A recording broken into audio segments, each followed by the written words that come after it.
Mnogi entuzijasti i zaljubljenici u biljke javljaju nam se i pitaju za koje kulture još nije kasno, šta se to može uzgajati zimi. Većina biljaka je već posijana ili presađena, ali za sve one koji imaju volju i dalje da rade i dive se tome što su uspjeli čak i u toku zime, mi imamo odgovore. Redovno vam nudimo različita rješenja, pokušavamo probuditi svijest da u bilo koje doba godine možete za sebe i svoje najmilije osigurati zdravu i kvalitetnu hranu, za koju naravno znate kako je uzgojena. No, ni materijalni faktor nije zanemariv, jer možete plasirati povrće u prodaju kada ga i nema toliko puno u ponudi. Naime, decembarska sjetva znači produženje sezone, ali osigurava i ranu proljetnu proizvodnju. Možemo sijati razno povrće i cvijeće. Dio vrsta se može posijati direktno na polju, dok će drugima biti potrebno obezbijediti zagrijan prostor. Kratko dnevno osvjetljenje, niske temperature i mogućnost zagrijavanja odlučiti će o izboru biljnih vrsta. Kod sjetve na otvorenom potrebno se prilagoditi vremenskim uslovima i području. Njome možemo dobiti ranu proljetnu berbu povrća, dok će cvijeće procvjetati nekoliko sedmica ranije od onog posijanog tokom proljeća. Svi vi koji nas pratite redovno, hvalite nas i redovno koristite naše savjete. I nećemo se sad umisliti, srca nam je stvarno puno i hvala vam na podršci. Ali kratka napomena za sve vas koji ste slučajno naišli na naš video, zapratite naš kanal i nećete se pokajati. Recenzije potražite u videima na našem kanalu i u komentarima ispod videa, a i sami videi neka pričaju za sebe. Hvala vam. Za zimski uzgoj od povrtlarskih vrsta pogodne su one koje dobro podnose hladnoću i niču na nižim temperaturama. U toj grupi su bob, crveni luk, bijeli luk, zelena salata, špinat, blitva, grašak, rotkvice i cikla. No ima tu još nekih vrsta poput mrkve i drugog korijenastog povrća te graška i sličnih koji se sada mogu posijati kako bi u proljeće što ranije krenuli sa vegetacijom. Bob posijan u ovom mjesecu daje berbu već u maju.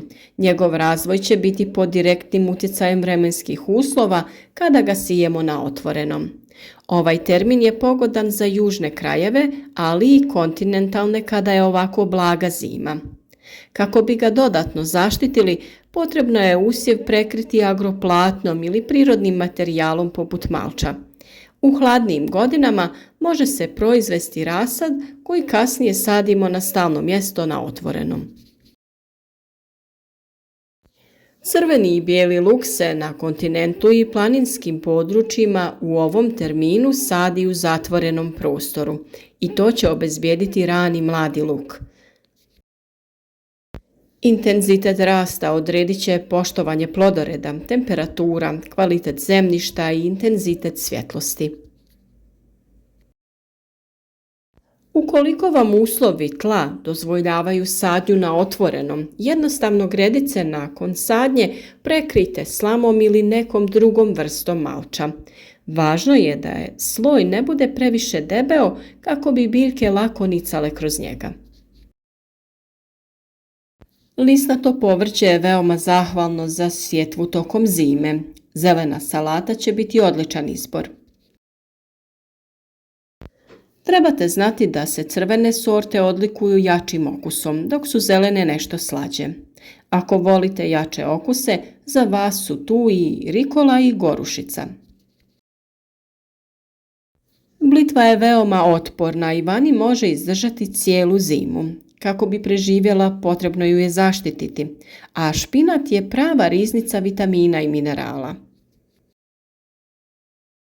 O zimskom uzgoju mrkve smo detaljno pričali u nedavnom videu. Grašak je također bio tema prije koji dan, a i on je biljka koja se i sada može uzgajati.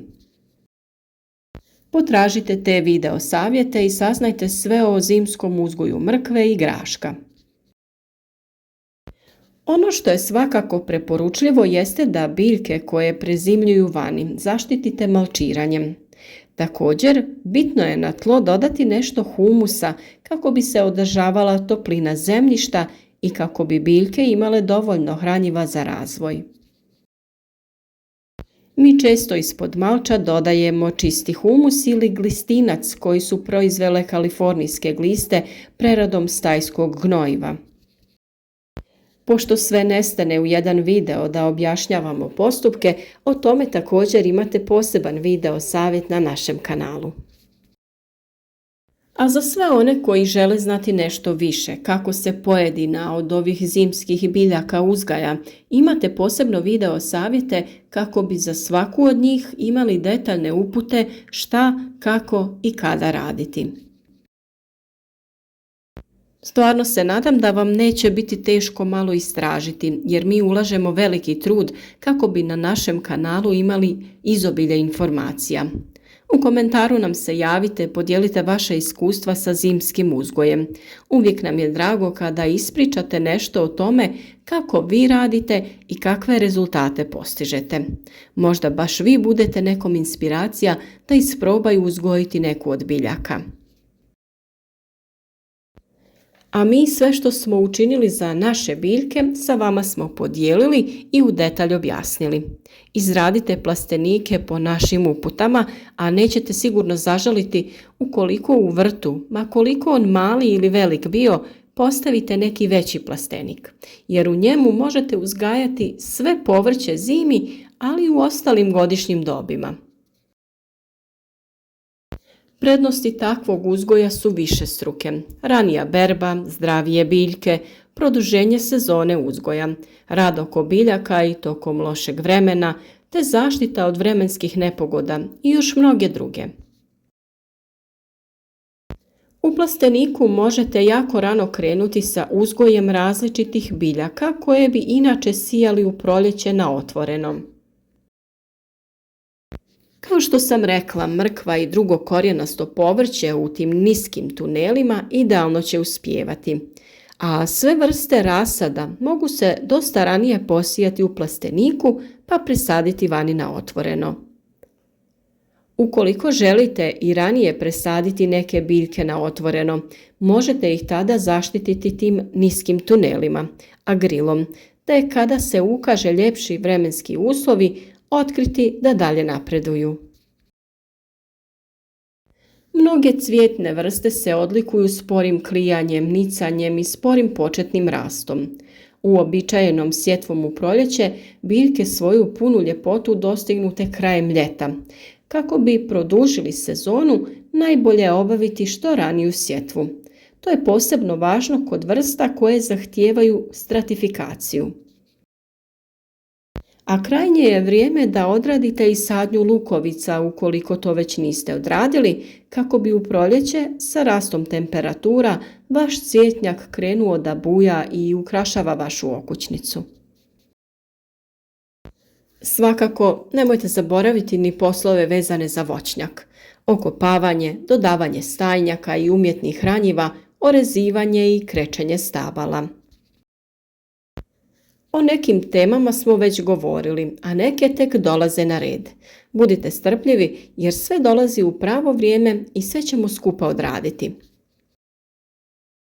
I sami znate koliko je vremena potrebno kada se radi neki posao. E pa, kada se to sve snima, onda traje još i duže. A da ne spominjemo obradu videa kako bi bili i korisni i zanimljivi, te sve ostalo što je potrebno kako bi naša publika, a sada već i naši prijatelji na kanalu, bili zadovoljni. Ipak ne možemo uvijek ni pričati samo o biljkama, moramo malo i o nama. Želimo vam se zahvaliti na podršci koju nam svakodnevno dajete i svakom komentaru koji nam ostavite.